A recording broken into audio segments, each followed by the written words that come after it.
Good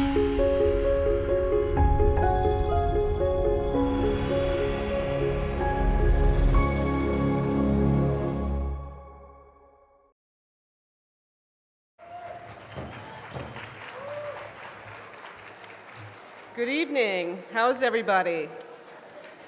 Good. Well, welcome to our ALC Awards program. I hope everybody's had a chance to get food and drinks. I know a lot of you are just getting back from the Hill visit, so we want to make sure that you do get a chance to get your food and drink, but I also want to tell you how this evening is going to go.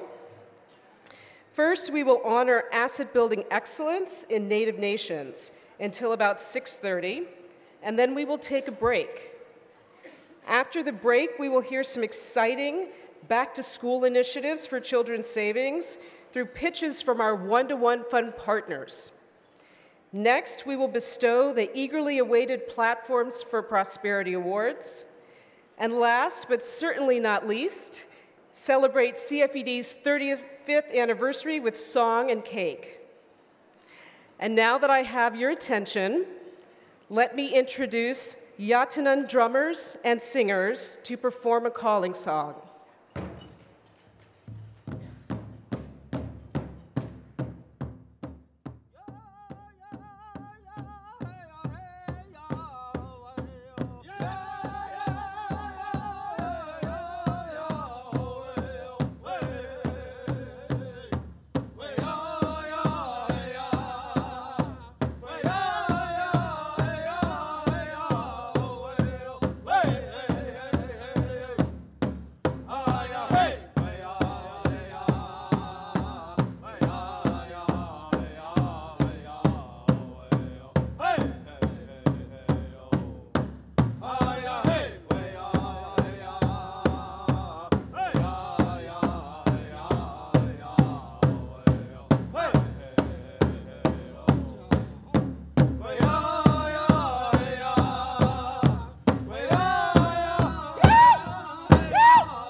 Thank you so much, Yatin on drum. I wanted to let everybody know that they will be with us this evening, and they also have some CDs on their table up here at the front if anybody's interested. They're a wonderful group from down in Virginia who've come up to be with us, and I think what you should know about the song they just played is it was a calling song designed to really get everybody into the room, into this space, and into your seats, and I think they did a pretty good job because I see that the lines have really thinned out and more people are seated, so thank you so much. So now it is my great honor to introduce Tanya Fiedler, a member of the CFED Board of Directors and the Executive Director of Four Bands Community Fund. Four Bands is a Native community development financial institution that's focused on entrepreneurship and financial capability on the Cheyenne River Sioux Indian Reservation, located in north central South Dakota. And let me tell you that the work is not stopping at the borders of that reservation. She's working across the country to increase economic capability and build stronger Native communities all across the country.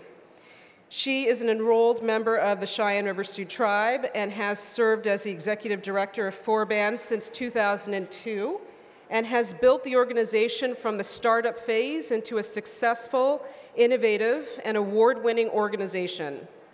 Tanya is also the chair of the Native CDFI Network, a membership network that shares solutions, provides connections, and advances policies for strong Native economies. I also sit on the Native CDFI Network Board as an ex officio member, and it is my deep pleasure to be involved with Tanya in the ideation and strategy setting for not just the membership organization that NCN is, but really the voice of Native nations. And we're so pleased to have had a Native Nations caucus today go up on the Hill that represented both the members of NCN that are here with us for the conference, but also a number of other Native groups and non-Native groups that are really coming together to try to be that voice for Indian country. So without any further ado, let me introduce Tanya Fiedler.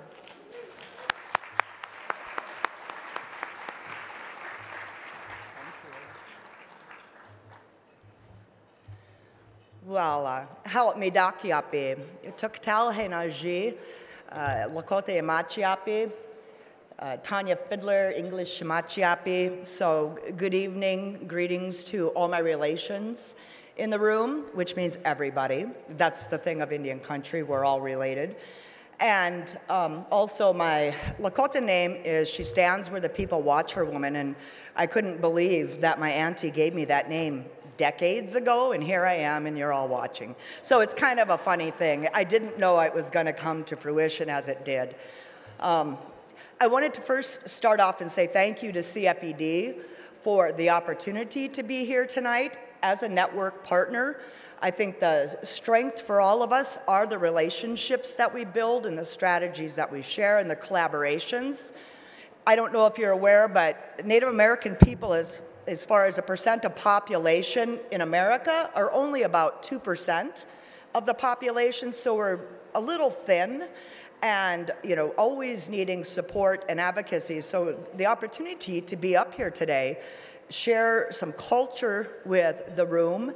And by the way, when I walked by, when a drum group puts a blanket down, it's customary, if you would like to tip them, you can go lay money on the blanket. That's something we do, so I wanted to honor them and thank them, and I tip them. But you don't have to, but I just want to explain some of the customs.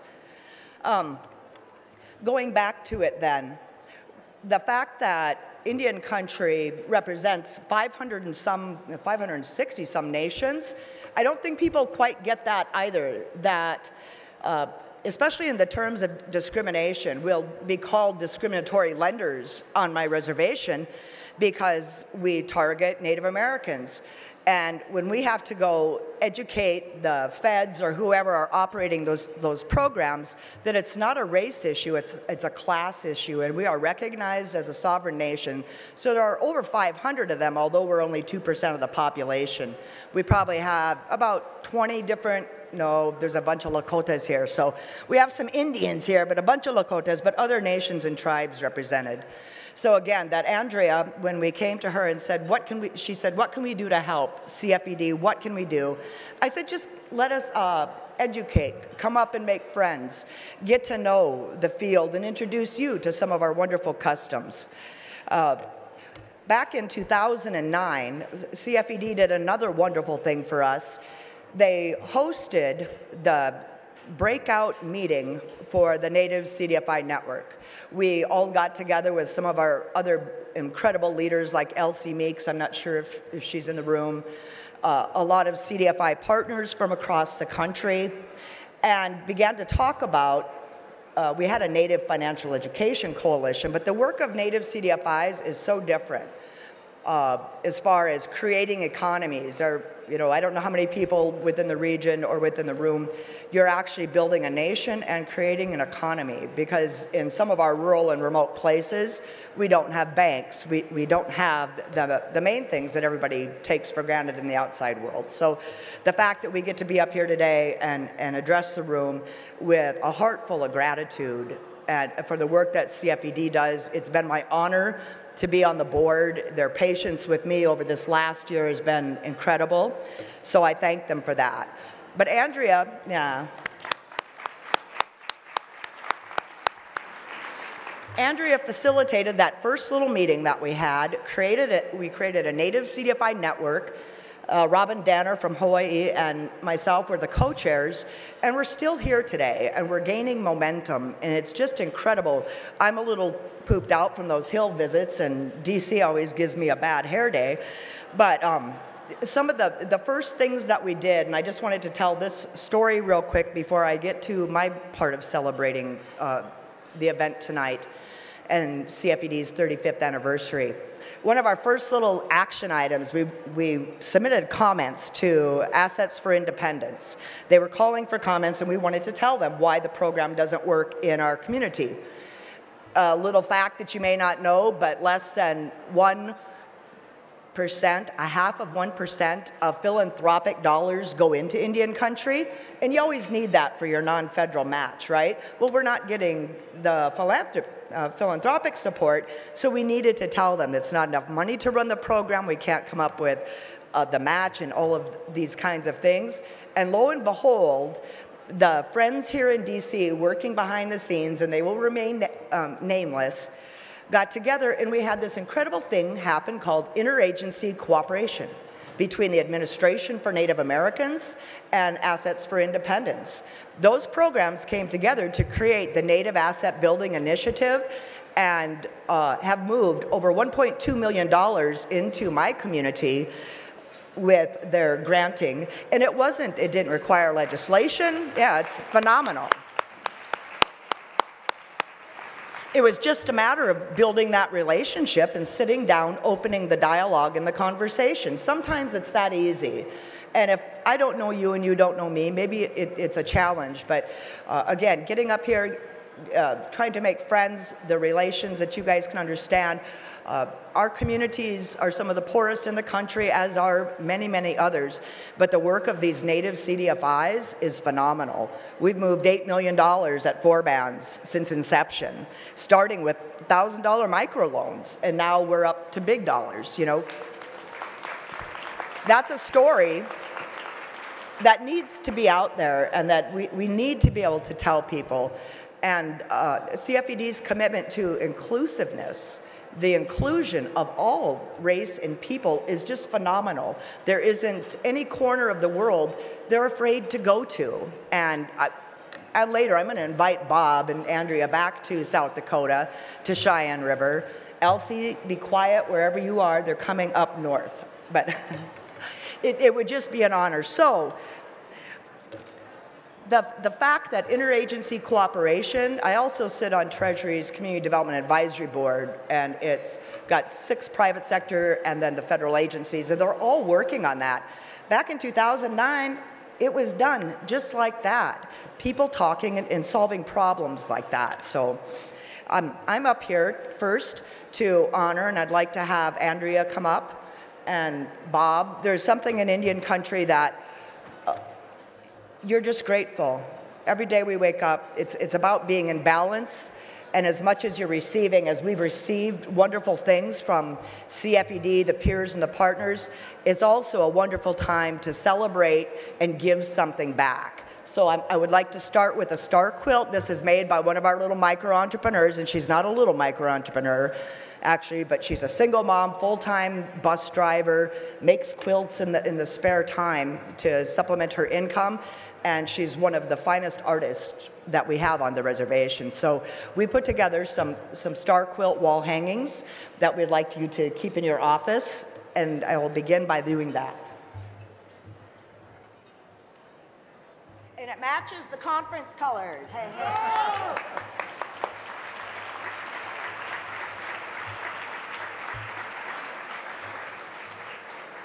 Oh.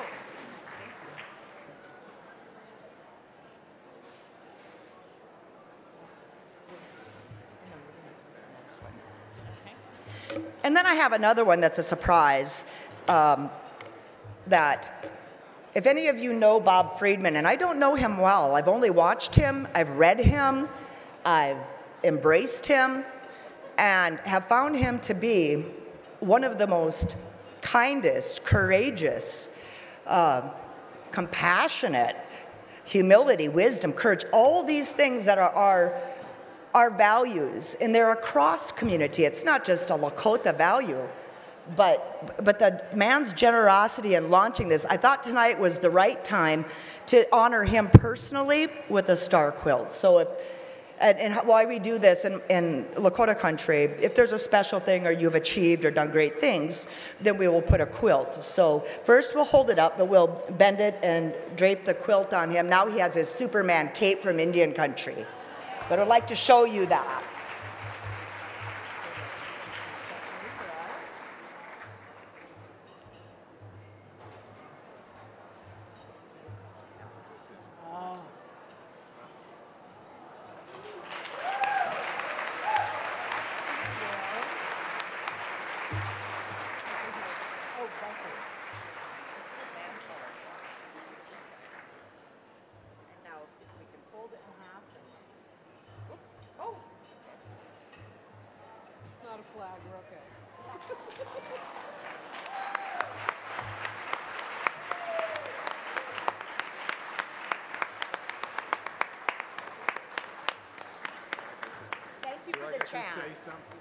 Yes, I believe so. You're up next. It's up on you now, Bob.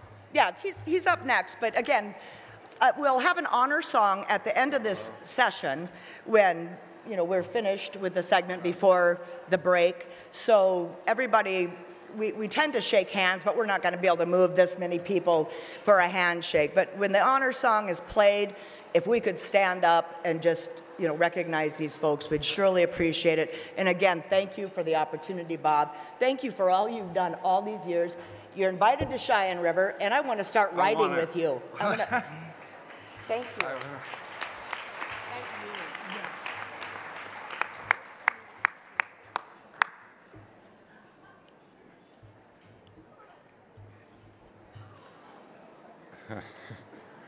I'm at a loss for words.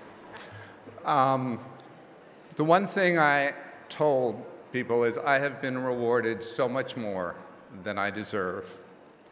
The honor and pleasure and thrill of seeing this room, of the people I get to work with every day at CFED, board and staff, all of you in this room is more than I ever dreamed. And of course I said, look, I don't need, want, or deserve any honor. It shows you how much power I have. But I want to thank you, and I also want to thank Indian country. You may not, it's one of the advantages of getting old. You may not remember or know, but from the beginning of CFED, LaDonna Harris was the first co-chair of the conference that gave us life. In 1983, we had the first conference on women's economic development in the country. I remember when Becky Adamson held us in thrall, laying out her vision for First Nations Development Project, which would become First Nations Development Institute. I remember when I met Wilma Mankiller for the first time, and she stood up, and the world stopped. I remember then later going to her with 3 chapters of Michael's Assets in the Poor, because I thought I saw in his notion of an individual development account the central, simple building block of a truly inclusive economy. And it was with some trepidation that I took the idea to her to check, because she had told me that she thought the greatest injustice, and there are many to choose from, ever done to Indian country was allotment of private land that heretofore had been owned and stewarded in common. It was only when she said, yes, this is right, that I went forward. And then Elsie Meeks and Tanya and Awista Fund and Lakota Fund. You know, I don't know that we could have been any more cruel to any people than we've been to the first people of this country and the world. And they respond to that with unbelievable generosity and connectiveness. So thank you, Tanya. Thank you, Indian country. Thank you all.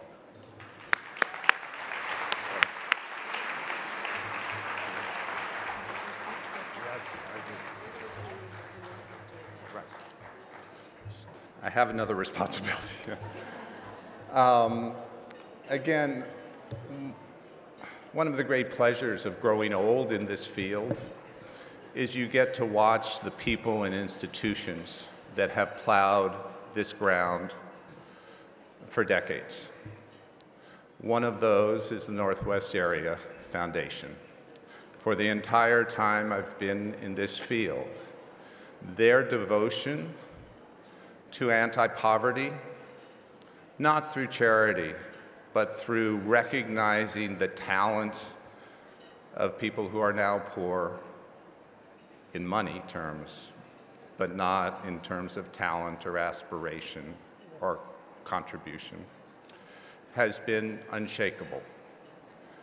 They have been dedicated to that beautiful, rugged, pioneering region of the country, the 8 states. They have, from the beginning, recognized and supported policy to change the structure and to redeem the injustices of history. They have been devoted to building community capacity.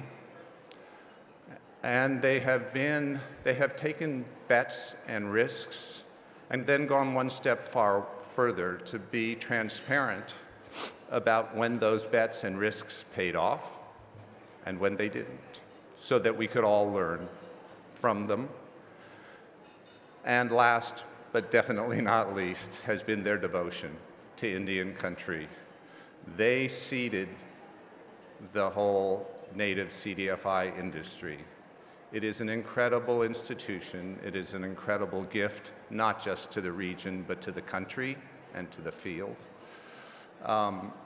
It's our great pleasure to recognize their contributions. I'd like to ask Kevin Walker, the very modest president of Northwest Area, and I would like to ask all the staff and the board members who are here, could you join us on the stage?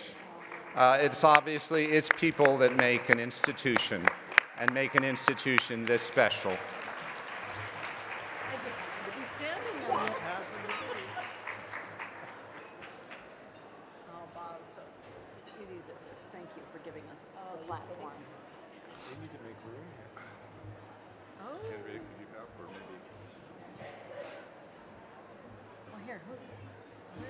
in recognition of the Northwest Area's Foundation's investments in Native communities, we give you this quilt and this award with deep thanks for all you've done.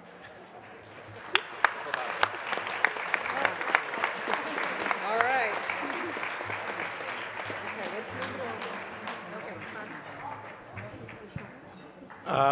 I may be more at a loss for words than Bob was. I didn't know, for one thing, that he was going to welcome our whole group up onto the stage. So each of us is only going to take 5 or 10 minutes apiece.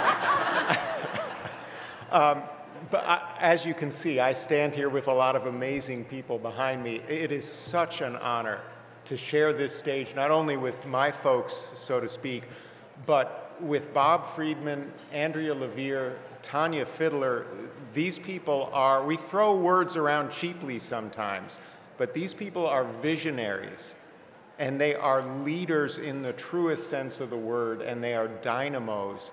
And all of you in this room and all of our grantees and partners whose work we're being honored for are dynamos and visionaries and leaders, and we could not be more humbled and honored to be able to support the good work in Indian country that we have been contributing to. So Bob, Andrea, and everyone, thank you so much. From everyone at the Northwest Area Foundation, we are just delighted to accept the award. Thank you very much.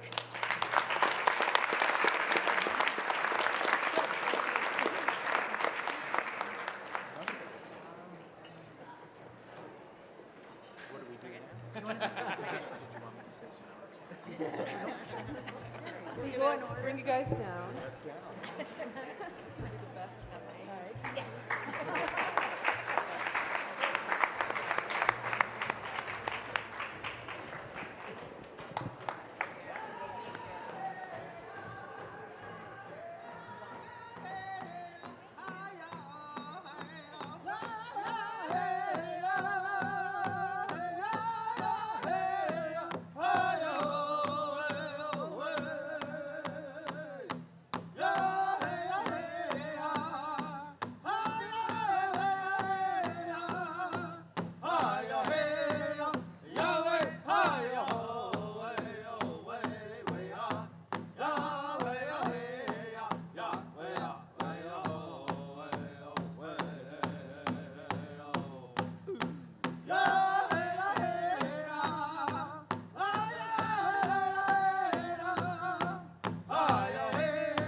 My name is Michael Chasnow, and I work with the One-to-One Fund here at CFED. The One-to-One Fund is an online platform that helps local child savings programs raise critical matching incentives to catalyze low-income students to save and start their path towards college.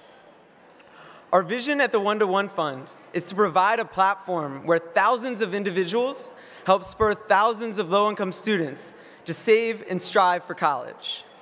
This work matters because only 10% of our low-income students in our country make it through college by their mid-20s. But a low-income student with a children's savings account that they're saving in actively is 4 times more likely to graduate, even with just $500. As our president, Andrea, says, for students and their families, CSAs are hope in concrete form. Currently, the One-to-One Fund serves over 30,000 students through our terrific 7 CSA program partners. And we stand ready to assist more programs here in this room and across the country. The One-to-One Fund strives to elevate the work of our local child savings programs, and today is a live example. With me on the stage are 4 individuals representing programs that are currently running online fundraising campaigns during this back-to-school season. Just in the past week on the One-to-One Fund platform, these partners have raised nearly $10,000 from over 100 supporters. Thank you.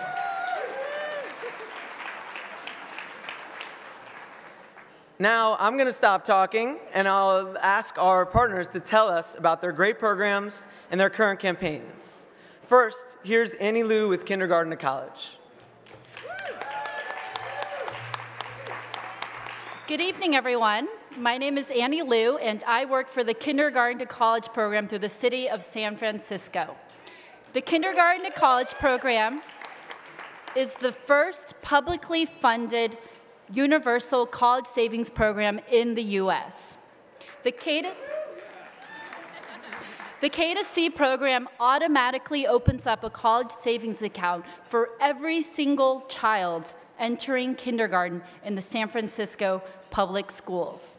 Because of our great partnership with the San Francisco Unified School District, as well as Citibank, this year over 18,000 students in San Francisco will have a college savings account with K2C.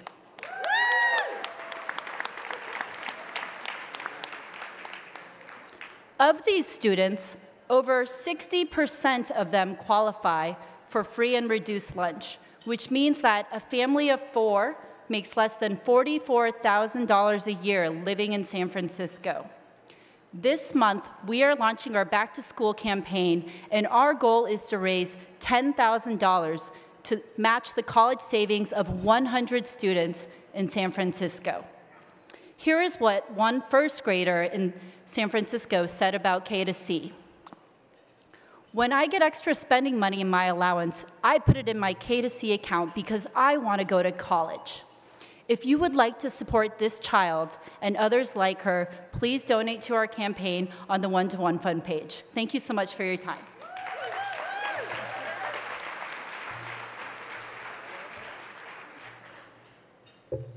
Good evening. I'm Alana Zimmerman, the Director of Financial Empowerment Initiatives at the Children's Aid Society. For over 160 years, Children's Aid has been helping New York City children succeed and thrive. We engage more than 70,000 children each year, and we're committed to innovative solutions to fight poverty and prepare children for their future. We believe in seeing our students to and through college. Children's savings accounts are a long-term financial tool that builds college assets and aspirations. Students with an account will start saving for college years before they step on campus. They will build commitment when they make regular contributions, and they will grow confident when they observe families and communities invest together with them in their college goals. Last year, Children's Aid and the One-to-One Fund launched the CAS College Savers Program with the help of Justin Tuck, a Super Bowl champion football player, and his wife, Lauren. a philanthropist and a powerful advocate for the CSA movement. Behind an opening gift and additional matching contributions, we're thrilled to say that 136 young people have accumulated more than $24,000 for college. And today, we're ready to start all over with a new class of 225 children. And we really want to get students behind this, so we're matching every dollar they save with $2 in donations. That means a student who contributes at least $100 over the school year will earn $200 in matching funds. In partnership with the One-to-One Fund, we've launched a back-to-school giving campaign. Our goal is to start the year off with $10 in match support for every new student. That's a fundraising goal of $2,250. If you can contribute just $10 today, it will go directly to match the savings of a young boy or girl with a college dream. And that's a cause we can all get behind. Donations can be made on the Children's Aid Society page on the One-to-One Fund website.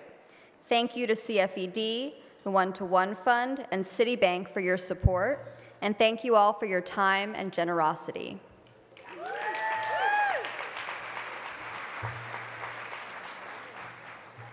Hi everyone, Eugenia O here with the National I Have a Dream Foundation. We are a 33-year-old nonprofit organization whose aim is to close the opportunity gap for children who are living in poverty. We do this through a program of long-term wraparound services that we provide to our dreamers from elementary school all the way through the first year of college. Once our dreamers are ready to earn that post-secondary credential, we provide guaranteed financial assistance for their schooling. We recently launched a college savings account program, and we are proud of the uniqueness of our program because we couple the financial support with a college roadmap that lists the critical tasks that a student must complete to get to and through college. And once a dreamer achieves these critical tasks or milestones, we make a contribution to celebrate this achievement into their savings account. So for example, a 9th grade dreamer might have to complete a practice SAT or an ACT. The dreamer is able to log on to a customized portal that we worked very closely with our financial partner, the Utah Educational Savings Plan, to develop. And on this portal, they'll be able to see not only the funds that they're accumulating, but also the milestones that they've achieved thus far. We are proud to partner with the One-to-One Fund and have recently launched the Back to School campaign that is happening for this month, and we have a goal of $8,000. And we would really, really appreciate it if you supported this goal. Your contribution will go directly to a dreamer and help start an account for a new dreamer that's a part of our program. So our URL is there, and if you will visit that site, make a contribution, learn a little bit more about our program, we would really love it. And if you have any questions or concerns, please just come find me, talk to me virtually or in person, and I would love to chat with you. Thank you.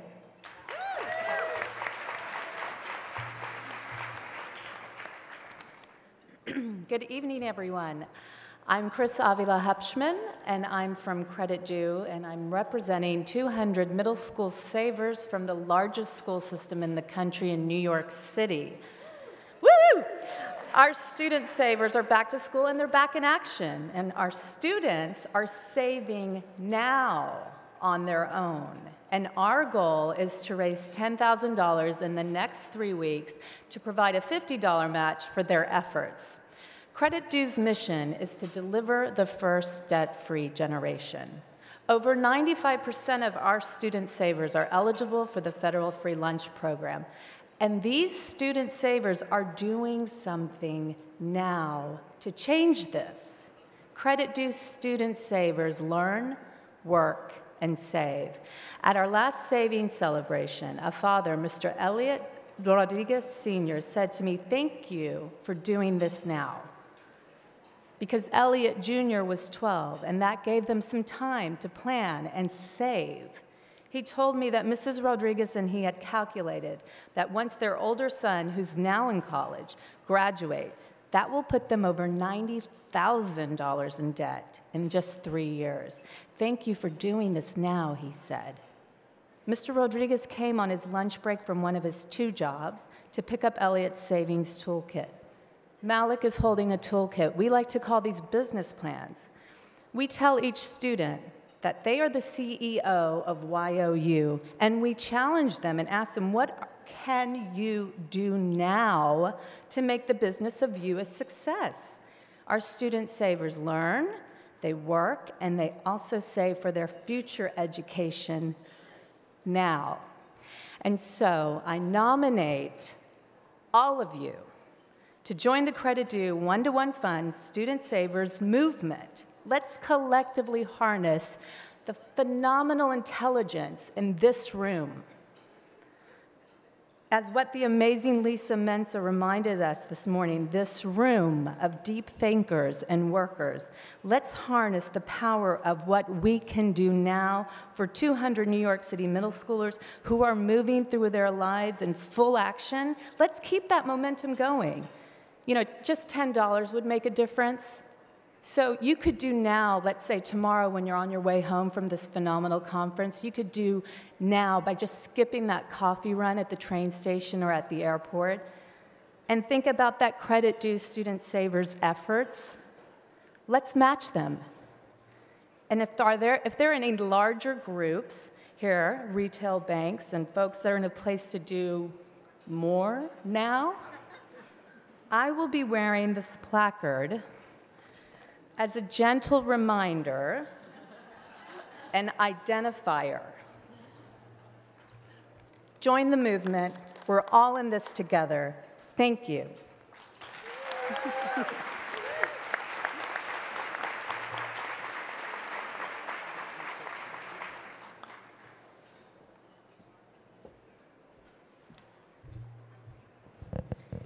So first, let's hear a huge round of applause for our very brave pitchers.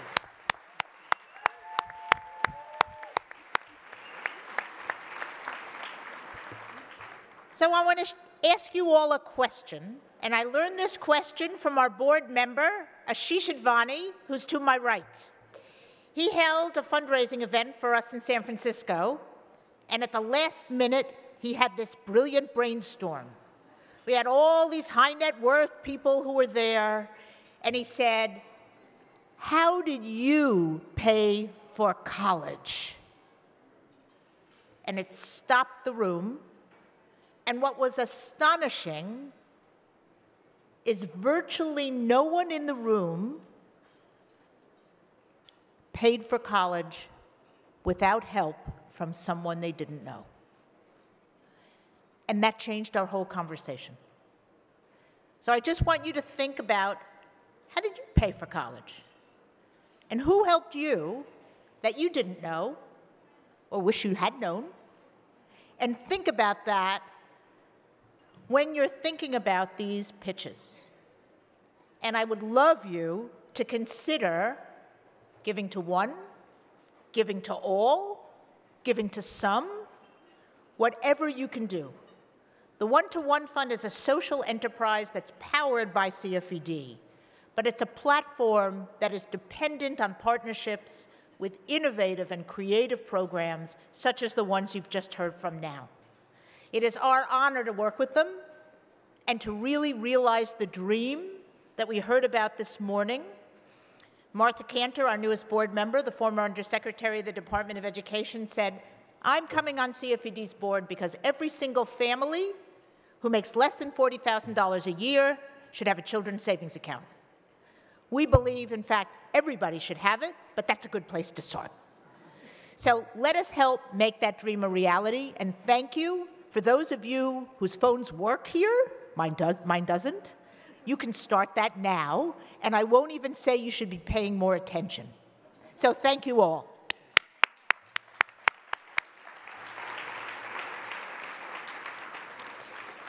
So this transitions us beautifully to the next part of the evening, which I can barely say which is more exciting, the Platforms for Prosperity Contest Awards. With the contest, we set out to identify and then recognize outstanding asset building practice, policy, or research organizations that are developing the best practices and collaborations among diverse organizations on platforms for prosperity. And we really came to this as we started planning this conference almost 2 years ago. We waited 1 week between the time we finished 2012 before we started planning this one. And we thought about who really deserves recognition. And to us, it was the field. It was what the field has accomplished over the last 2 decades that really struck us. We had over 117 submissions across the 5 platforms, and what this did was gave us a chance to learn the extraordinary things that are happening in communities everywhere in America. I want to give thanks to everyone in this room who submitted an idea. It is all of you who are making asset building the solution for so many individuals and communities. I would also like to thank the 5 funders who came forward when this was just a dream in our eyes and helped to support this contest. Morgan Stanley, for Where We Start Businesses, our very first funder to sign up for this. Prudential, for the Where We Work platform. MetLife, for Where We Get Comprehensive Services. Citi, for Where We Bank, and Bank of America, for Where We Live. I also want to thank the members of the Assets and Opportunity Network who participated in partnership with the sponsors and the selection committee and are with us tonight. Rodolfo Acosta Perez of the Community Action Agency of Southern New Mexico, Daniel Valdez of Crisis Assistance Ministry, Lynn McConnell of Neighbor Impact, Dave Norris of the United Way of Greater Richmond and Petersburg, and the ubiquitous, wonderful Nancy Brown of the Nevada Asset Building Coalition. Please join me in thanking them as well.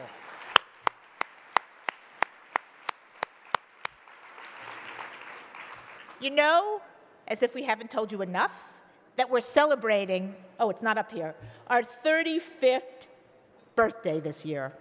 In 35 years, we have seen a lot of variations on what asset building means in the field. I think the Platforms for Prosperity contest really proves how much more imaginative, inclusive, and innovative our work is today. And all of you have been instrumental in getting us here over the 35 years, so let me thank you as well. And with that, let me turn it over to Kim Pate.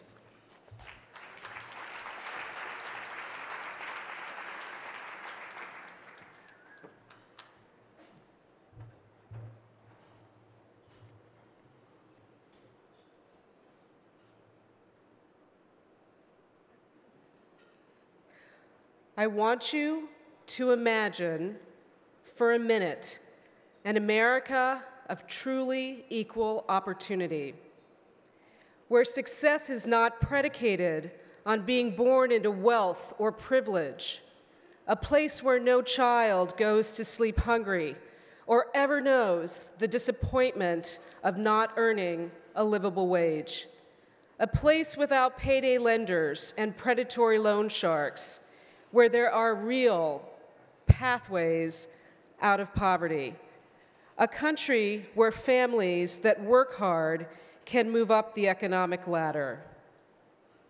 That world is within our grasp.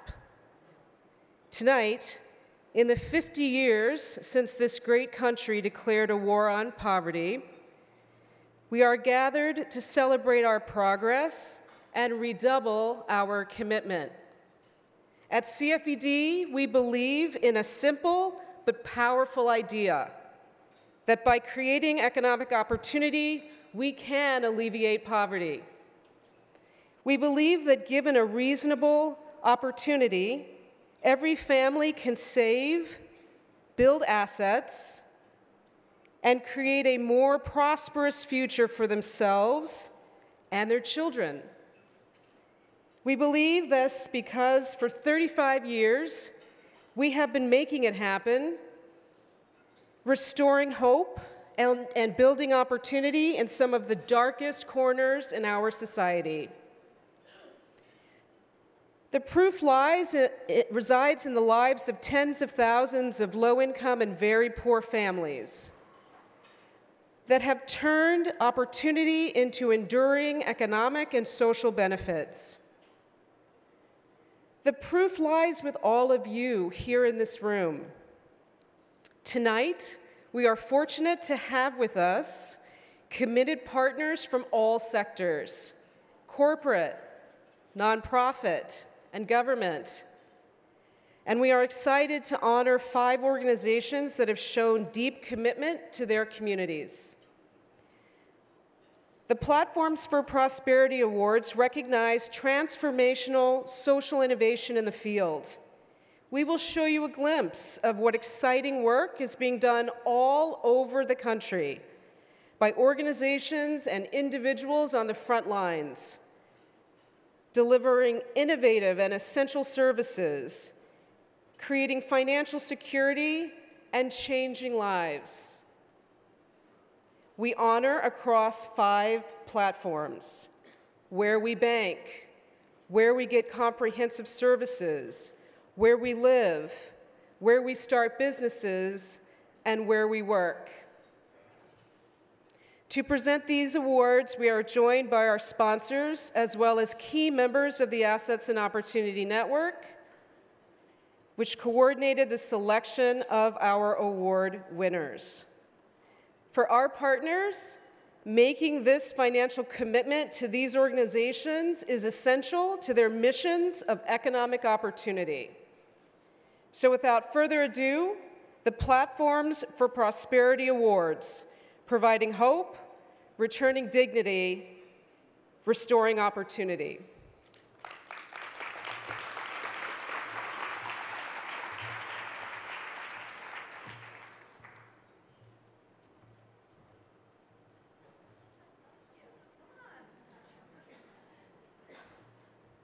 It's just like the Oscars. I missed my cue. But isn't my dress fabulous? Hello. We are so pleased to kick off this evening. The Platforms to Prosperity Awards, we really see them not simply as acknowledging what's been accomplished, but we should all be thinking of this about a down payment on future progress. And so we're thrilled to kick off tonight with the first award, which is the Where We Bank Award. I know in this room we tend to think about financial structures and systems. We like to talk about it so lovingly as the plumbing of the asset building field. But I'd like to actually give you another image, which is I think of it as the irrigation system that's bringing the nutrients and the critical water and nutrition that we need to really bring our field of dreams to life. And I think there is no fitting partner for this inaugural award than Hope Economic Development Corporation. This award is actually being given to Hope for their groundbreaking efforts over several decades to bring financial services to the underserved. But I think it's really important to realize that Hope is not just in the business of providing financial services, but what they've really done is to create places of opportunity where it's often very, very difficult to have any hope. And so we honor them tonight for creating that hope and really going one step further, turning that hope into real dreams that then can be turned into reality.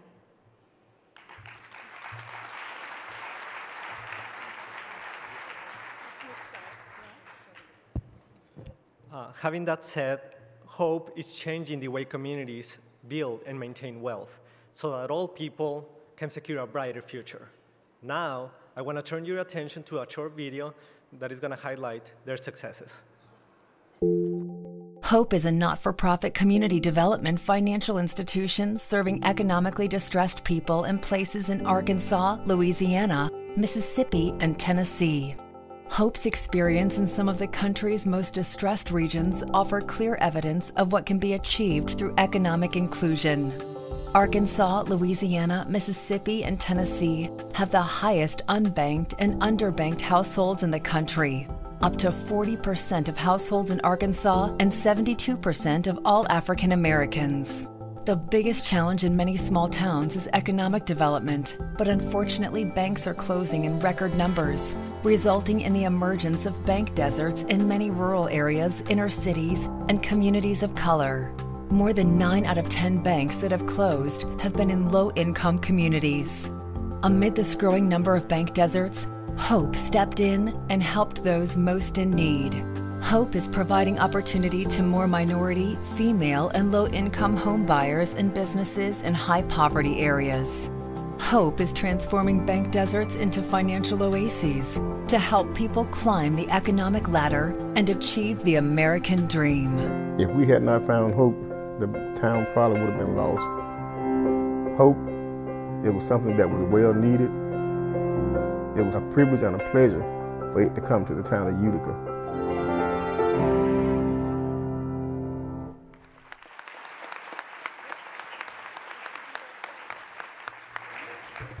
So, on behalf of the Access and Opportunity Network, the selection committee for these awards, and City, it is my honor to present this check to Jessica Chapley of Hope Enterprise Corporation.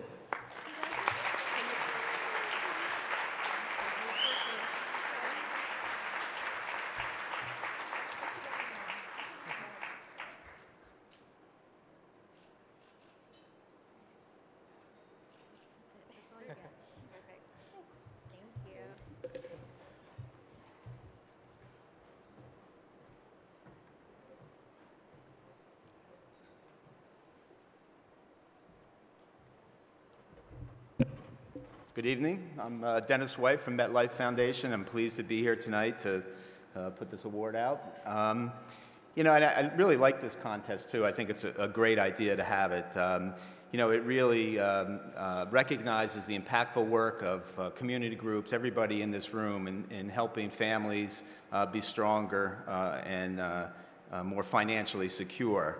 And while building assets, I think, is important, I think we all know, you know, it's really the opportunity and mobility that flow from those assets that we're all working towards. And I think this contest recognizes and reinforces really what we all know about delivering financial education, financial capability, and financial services, that it has to be delivered in the locations, in the places where people are comfortable, where community members congregate with the people that they know, whether it's a community center, a credit union, a community bank, or even on their mobile devices. So, so congratulations to CFED and all the participants for getting behind this award. I would like to make sure I don't get the citation incorrect for the next winner, so I will look at it. So in particular, the Where We Get Comprehensive Services platform, through integrated asset building and direct service delivery, supports the development of financial assets, positive family relationships, personal and community health, and the connections that individuals and families have to each other and to their communities. And I am honored to present this award to Alameda County Community Asset Network for their work in the field. And the Alameda County Community Asset Network really goes beyond dealing with the downstream effects of poverty. My understanding is that they really are proactive in tackling the issues before they become critical. And I think we all appreciate that that's what's needed to address some of the problems. So I want to congratulate them on this well-deserved award.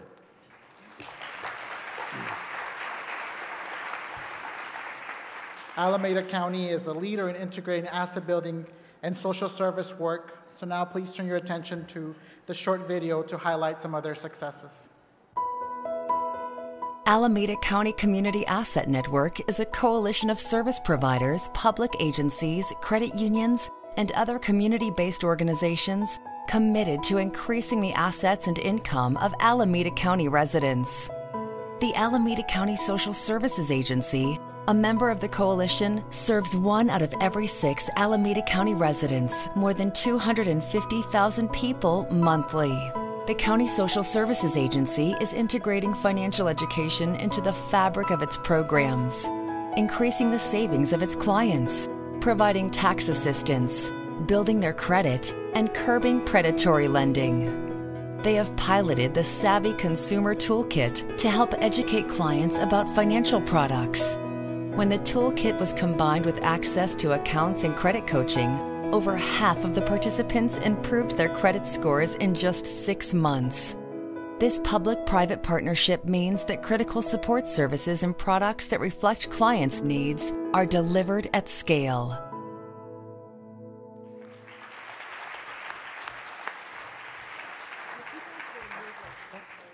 So on behalf of the Assets and Opportunity Network, the ALC Selection Committee for these awards, and the MedLife Foundation, I would like to present this check to Stephen Watkins and Lorena Briceño of the Alameda County Community Assets Network and the Alameda County Social Services Agency.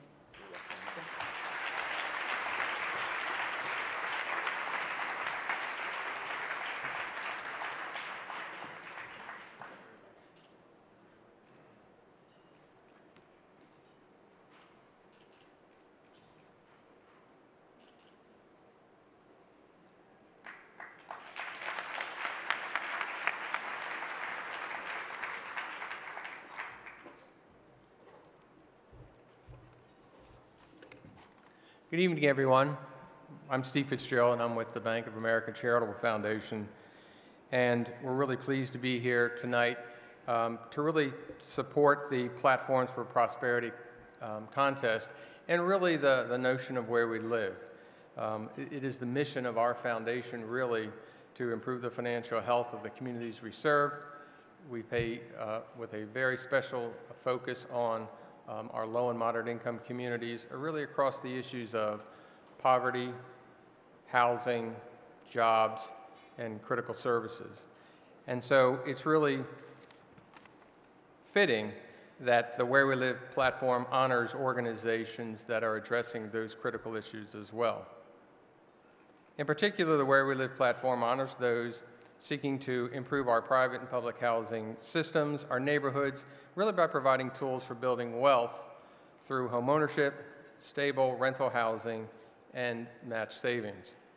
And so I'm really pleased to announce that the winner of the Platforms for Prosperity platform, Where We Live, is Hawaiian Community Assets.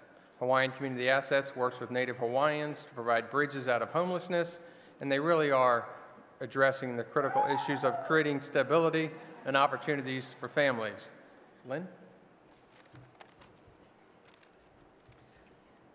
Hawaiian Community Assets is the leader in helping families secure permanent housing. Please turn your attention to the video highlighting some of their successes.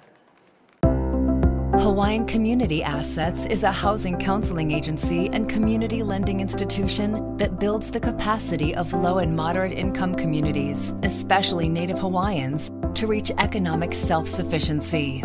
Unfortunately, in 2013, Hawaii had the highest rate of homelessness per capita of any state in the nation. 45 out of every 10,000 residents in Hawaii are homeless. Of those, 42% are children.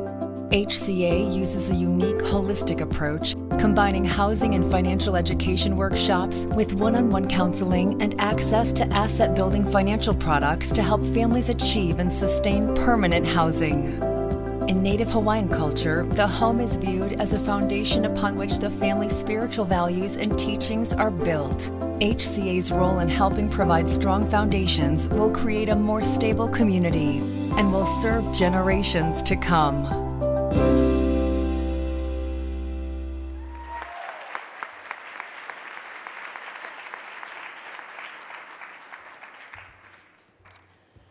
On behalf of the Assets and Opportunity Network, the ALC Selection Committee for these awards, and the Bank of America Charitable Foundation, I would like to present this check to Jeff Gilbraith of the Hawaiian Community Assets.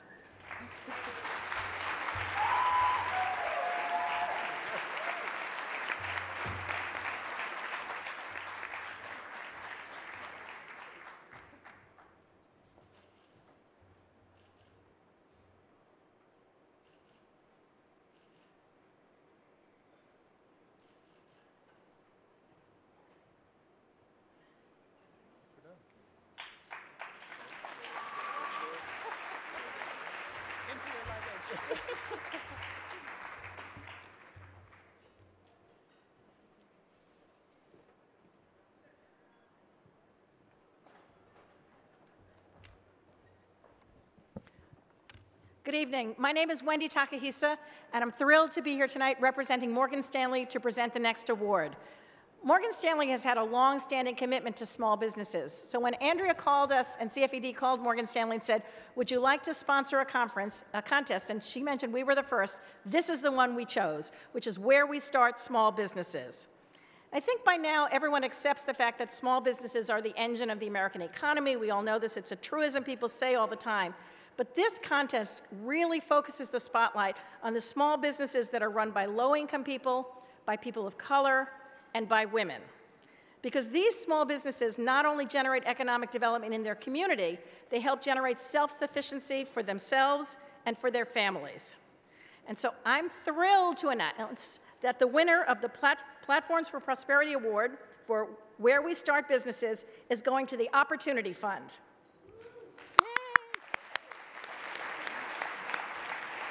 And as with the other contest winners, you'll see a short video about them, but I want to tell you a couple of things about their Easy Pay Merchant Cash Advance program, because it's so impressive to me. First of all, who they serve: 90% low income, 85% minority, 40% women-owned businesses.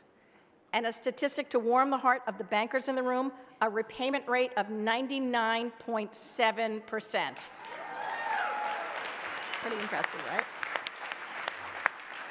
And so I had to look into this and said, so how do they get this incredible repayment rate? Because that's pretty phenomenal. And it's really because they take the time to understand the business needs. I hope most of you are have been at this conference all week, and we saw the financial diaries, and we understood the vagaries of how low-income families, how their cash flow changes from month to month. Well, Opportunity Fund looks at how much their cash flow changes from day to day, down to the fact that on a rainy day, a barbecue restaurant is going to take in less cash flow. So they're able to restructure their cash flow, their payments, to match their cash flow. It's truly an extraordinary way to think about it and to be able to really finance small businesses in a very different way. And this was a very, very competitive process. Nobody else here talked about how many applications the committee went through to narrow it down to the winners. So this was a really impressive lot. I need to give a shout out to my colleague at Morgan Stanley, Bill McGoy, who sat on the committee and told me how much fun it was, but how much work it was to narrow it down to this winner, Opportunity Fund.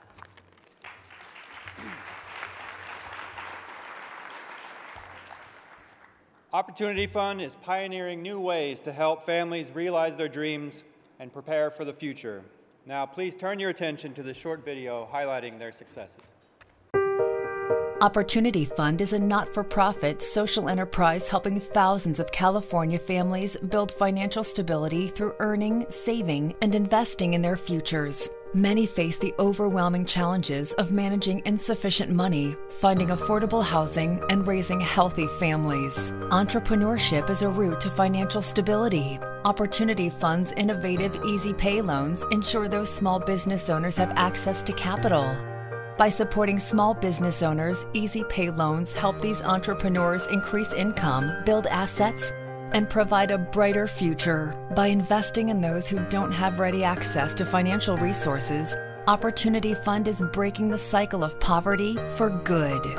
Small amounts of money, when people have access to that at the right time and with the right supports, can really have a transformational impact, and I think we've shown that's true. The businesses we lend to have about a 95% survival rate, which is far higher than the average. We know that their incomes are increasing.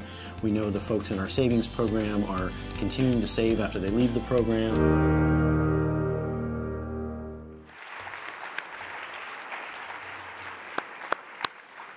On behalf of the Assets and Opportunities Network, the ALC Selection Committee for these awards, and Morgan Stanley, we would like to present this check to Eric Weaver of Opportunity Fund.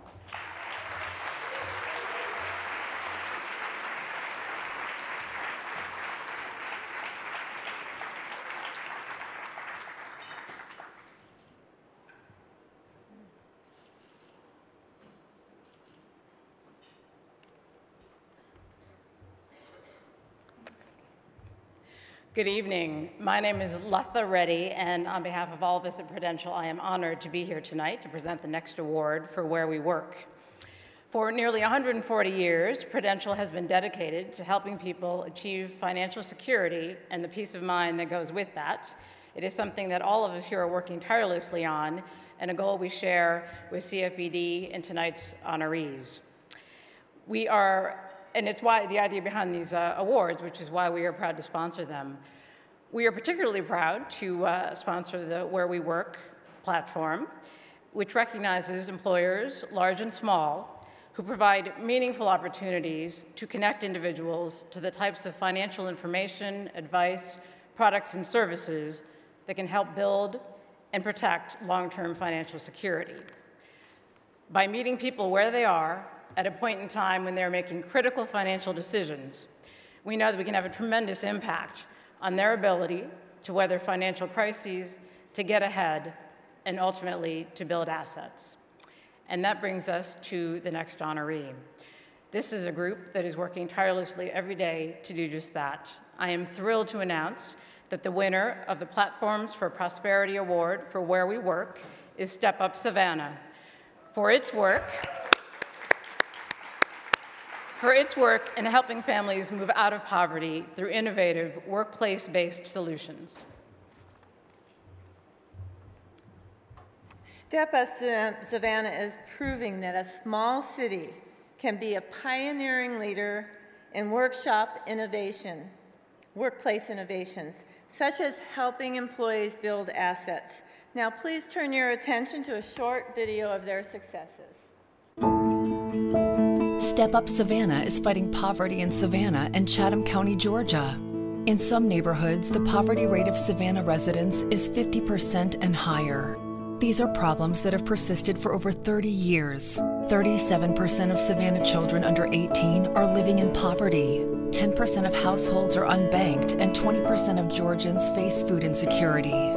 Step Up Savannah is partnering with Consumer Credit Counseling Service of Savannah to increase financial education opportunities, including providing workplace-based financial counseling. Step Up Savannah and Consumer Credit Counseling Service are also developing a volunteer financial coaching program to act as an accountability partner to set long-term goals. Step Up Savannah is working on a low-interest employer-based loan product that allows employees to access emergency funds while simultaneously building credit and savings. Step Up Savannah is helping families become financially secure and protect financial assets such as savings, homeownership, and entrepreneurship. On behalf of the Assets and Opportunity Network, the committee, and Prudential, we would like to present this award to Robin Weiner and Richard Reeve of Step Up Savannah. Thank you.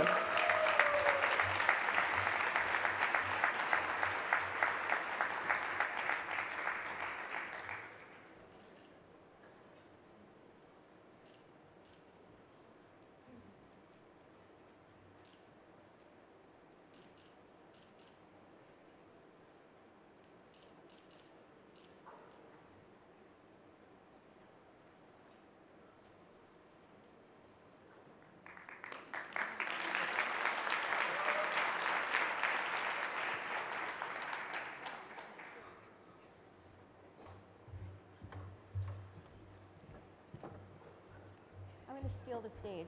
Yep. Okay, so we have two more quick awards. But we couldn't leave this room tonight without giving these two awards. And again, I'm Brandy McHale. I'm with the City Foundation and also a member of the CFED Board of Directors. And I'm joined by my colleague, Dan Latendra, with Bank of America, who's also a member of the CFED Board of Directors. This first award that we're giving out tonight, I probably could give this one description and you would know who it is, but I will say this is without a doubt the kindest person in the room. And so I think you know who you are, Bob Friedman. Come on down and join us.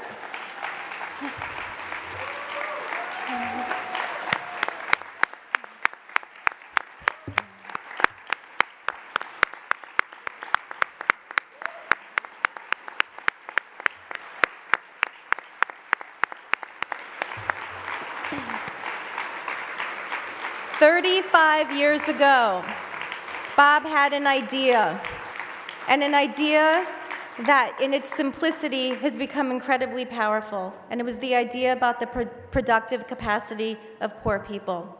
And Bob, as you look out among this room, we honor you for what you've done, not only having the idea and inspiring others, but really working tirelessly to bring this vision to life.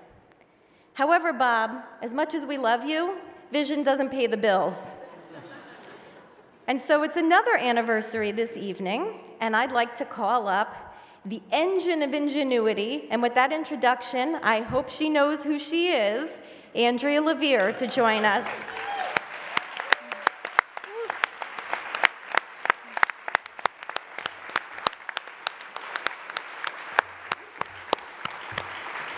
Andrea, it was 10 years ago that you assumed the presidency of CFED. And in thinking about this evening, I thought, boy, 35 years ago, Bob had this idea. And who knew that sitting on the campus of Brown University, this young woman was about to step into what has become her destiny, and together they've created an incredible legacy and an incredible platform and an incredible family for all of us. So on behalf of the board, the staff, all of the organizations that we collaborate with and partner with every day, thank you both for being an amazing duo, right up there in the ranks of Batman and Robin, Donnie and Marie, Michelle and Barack. We're eternally grateful. Thank you. Board going wild.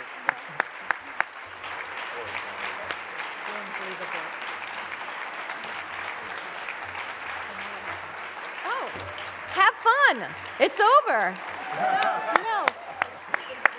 Oh, wait. Wait, we're going to help you have fun.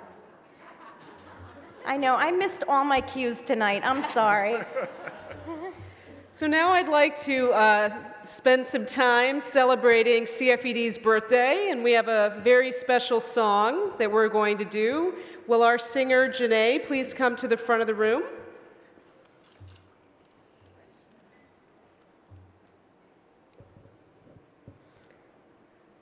Not you, Paul. And I can't sing, so that's not going to happen. She's here. Yeah. She's coming. Janae. Janae. Yes. We came a little early. Oh, okay. Good evening, everyone.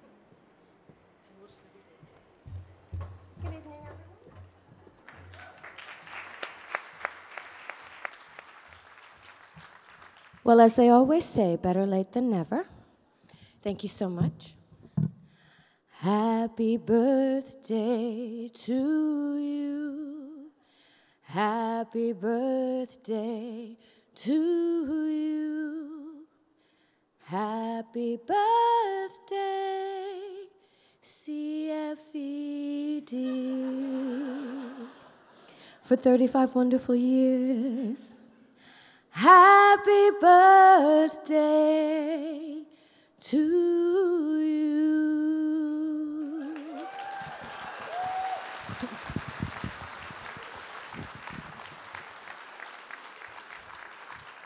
And now I'm going to ask everyone to please stand. And we have one more song to sing. This song is for Bob and Andrea.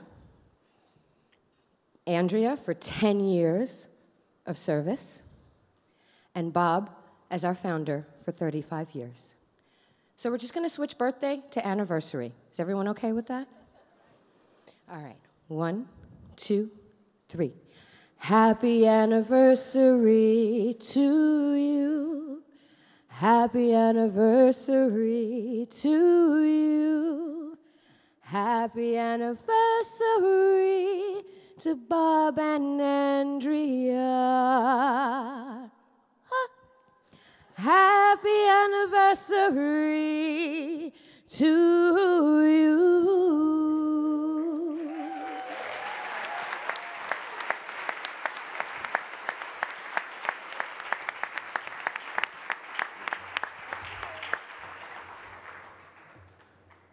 How do you say thank you for the most wonderful job in the world?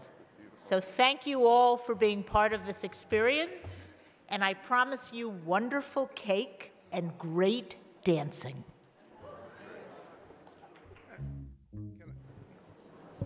Can I just, I think CFED is nearing 60 people, and they are smarter, more diverse, more appreciative of each other than I could imagine. It's an honor to be able to work with them. I want to thank them and Andrea and the board for making this organization what it is and for allowing us to work with all of you.